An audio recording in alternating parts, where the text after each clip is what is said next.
Много вопросов ко мне приходит по поводу кашля. Влажный кашель, сухой, который долго не проходит. Задают вопросы, чем лечить кашель у ребенка, чем у беременной женщины. Хочу сразу ответить, в любом случае надо прежде всего искать причину кашля и назначать препараты индивидуально. Более 1000 гомеопатических моносредств могут вылечить кашель, а комбинация из 2 препаратов дает достаточно большое количество рецептов.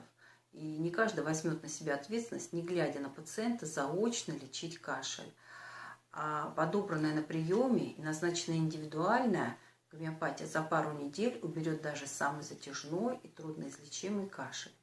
Для подбора препаратов и составления индивидуальной схемы лечения кашля врачу-гомеопату необходим опыт и достаточно высокий уровень образования. Важно четко определить характер кашля, причину его возникновения и конституциональный тип пациента.